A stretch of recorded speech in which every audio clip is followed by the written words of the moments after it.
Now we're going to do one more replay before we get into the whole captain skills discussion, and this one is actually a game in the Roma. So we're not doing DD anymore, this is actually a battleship. But I'm actually playing this with ZPA, and he has a Roma too, so we're going to dual Roma division this and try and kick ass and chew bubblegum. But unfortunately, Roma's a tier 8, so that means we're fighting tier 10s now. Now they have two Gross first, they both have Missouris, they have an Alsace, and we have an Izumo, and they also have a Turpin's Bismarck to our Romas. They have a Moskva, and we have a Minotaur. We also have a Seattle and a Donskoy versus two Buffaloes, so that's a bit towards on their favor. Charles Martel and a Cleveland. Cleveland has radar, it could be useful. They have two Gearians and a Tashkent, and we have a Gearian, a Khabarovsk, and a Fletcher. I kind of like ours a little better just because I like Fletcher. Fletcher's a good boat. Now look at my lovely beer can. I have to say this is the most gaudy camouflage I've ever seen in the game, and it's kind of hilarious. It does earn me an extra 20% to my credits though, so I ain't complaining. This is my money boat, since I can't have the Missouri because once again Wargaming said I can't. So, Z is going to go B, and I'm going to go towards A more. Actually turn and try and go both ways in a second just because I'm not sure where the hell my team's going. I'm eventually going to go A though. So we all decided to go B and A, which is why no one's going towards C, so we're kind of leaving that to the enemy, but hopefully we're going to concentrate more force in the middle.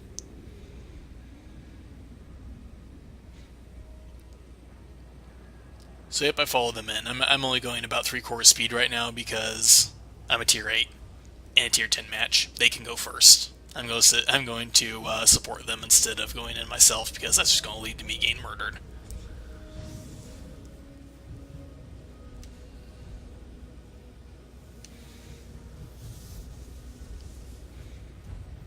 And now they're going to take a while to get up, and this Fletcher is being careful, which is okay. I mean, he's a tier 9 and tier 10 match.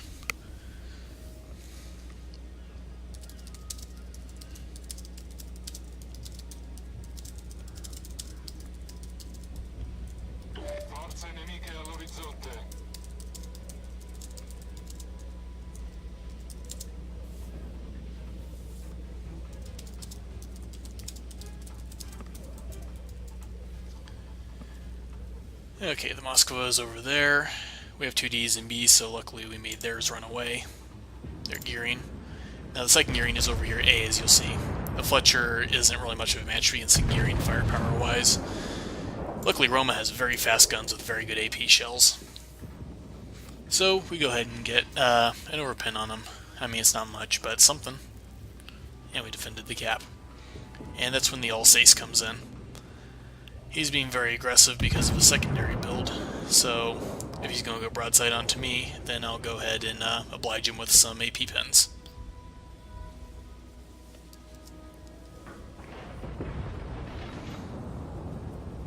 So I go ahead and come along this island a little bit. I go to full speed now so I can get my guns clear to shoot more as soon as possible. I mean, hiding behind an island is great for defense, but it's not going to especially be very useful if you aren't shooting anything.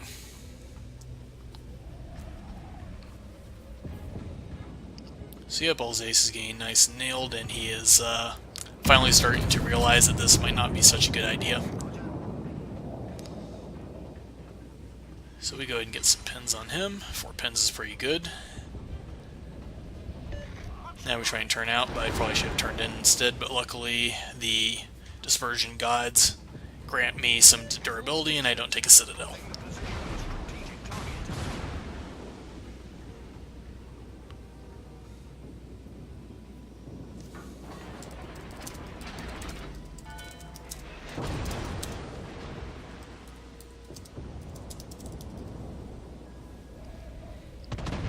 Here comes the Gearing Torps. Let's see what the Moskva is doing. He's not really doing much. The Buffalo, however, is a very juicy target. He's just started moving, which means he's going to take a little bit to get to top speed, and he's giving me a lovely broadside.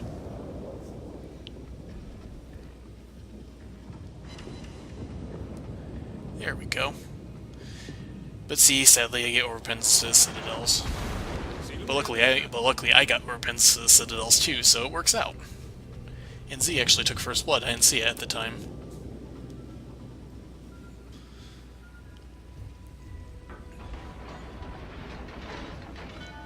So we're going to start going in a little bit. One, to give the gearing less things to shoot at, and two, because I'm about to go behind that island, and I don't want to go behind that island.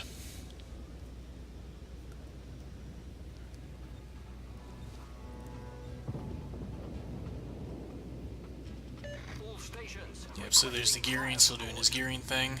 Luckily, I think the Minotaur radared him. But sadly, he doesn't want to come out and play, which makes me sad.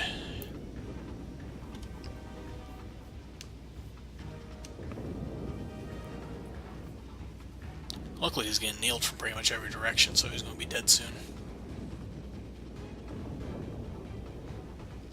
And now with the dead gearing, I have the option to kind of let loose a little bit.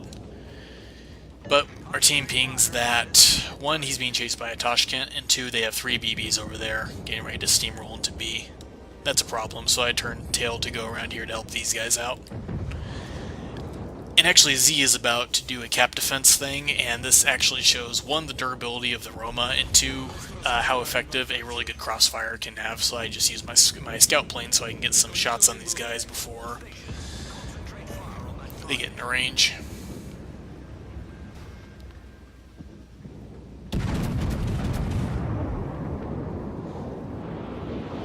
Try and shoot the gearing a bit. And finally, we actually roll well on our dispersion and we kill him.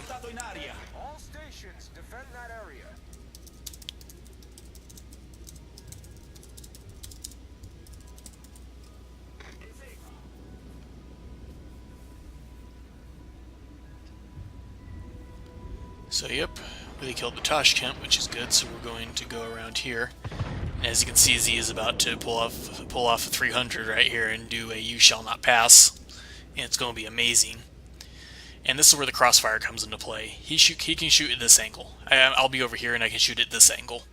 That means that in order to angle between both of us, they have to expose the cheeks of their ship, which could also lead to tons of pins and citadels. And that's how important a good crossfire is. They can't angle towards one of us without showing broadside to the other.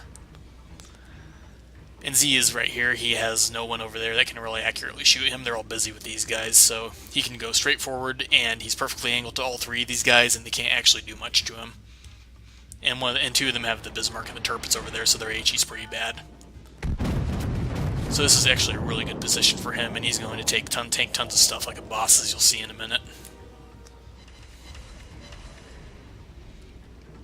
Yep, so I'm now in position with my AP, so I'm going to go right here, set up shop, and just shoot at these guys as they come in.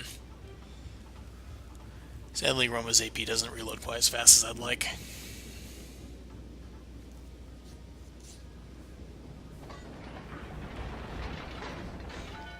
Yep, so here comes the Missouri.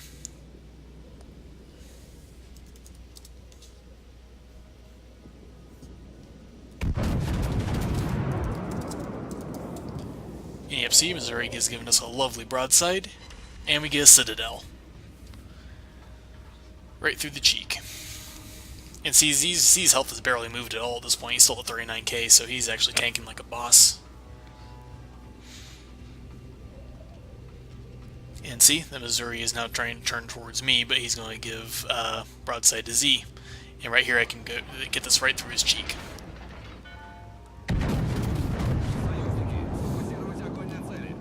Yep, so Z's got nailed for about 10k, but he's still tanking strong against these guys. So yep, see, I get 2 pins and 1 overpin. And Z's just putting ammo on him as quickly as possible, too. And the further I'm moving along this side, the more broadside this guy has to show me.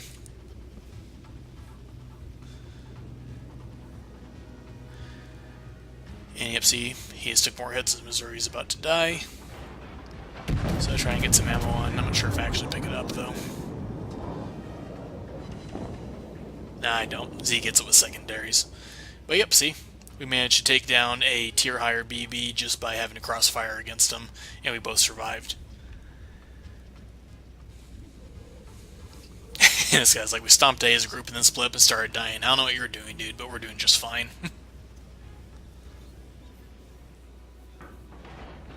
Yep, so I'm going to go ahead and try and shoot through there. Now, I don't have actual direct line of sight on where I'm going to hit him from, so mostly that's just intuition. Is I played the game long enough to where I can kind of tell where the broadside of the enemy ship is, so I can shoot over a mountain like that.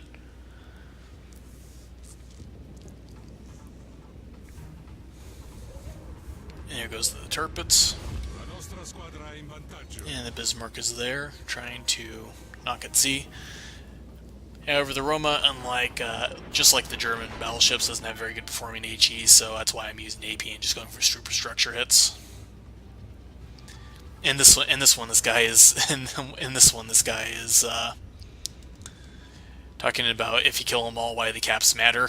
And I go ahead and put back that if we somewhat can't kill them all, we have a fallback. Because always stack the odds in your favor. It's never good to fight fair. So yeah, if we do kill everyone, that's great. But if they start killing us more and we have more caps, then we might be able to still pull a win out of it. Always have multiple backup plans.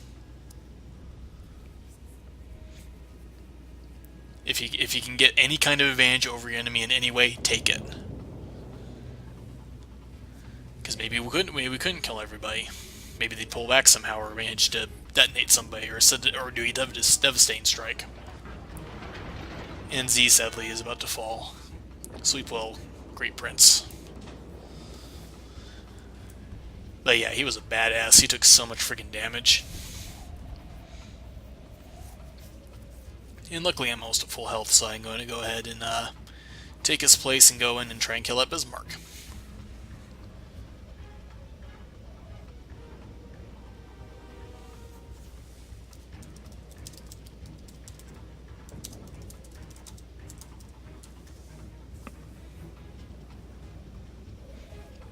So we're going to try and go along here and try and maybe pick up that Charles Martel. But sadly, I think the Seattle's going to.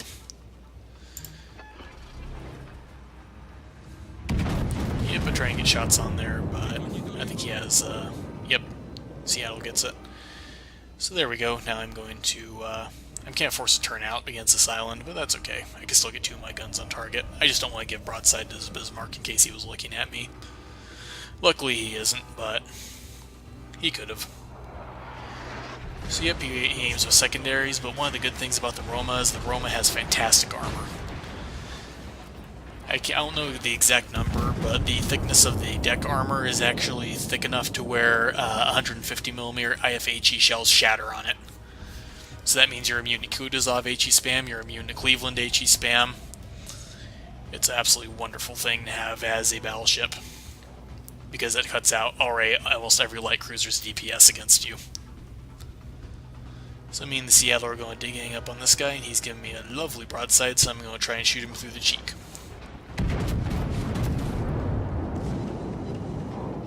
Sadly, dispersion trolls me and I only get 1 pin. And the Seattle gets that kill too, which makes me a sad boy.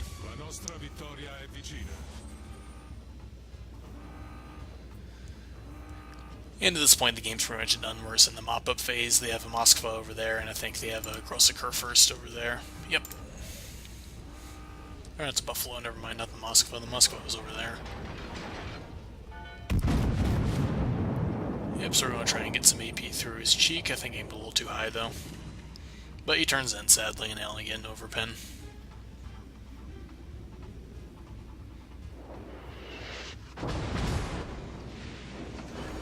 And he fires 203s, which unfortunately can't get through my armor, and he does set a fire. But that's okay. I don't worry about the fire. It's only 1, and I can repair 100% of the damage anyway. I just keep going ahead. I have plenty of HP anyway. And finally, I get a kill. Well, another kill, I guess. I did get the Kieran kill before.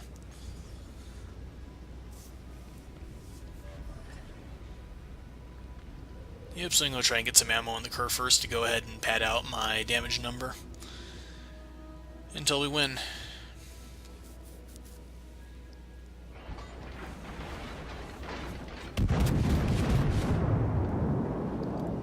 Now, in retrospect, it might not have been good to shoot that because I might have gotten a Citadel on my own BB, and that would have been embarrassing.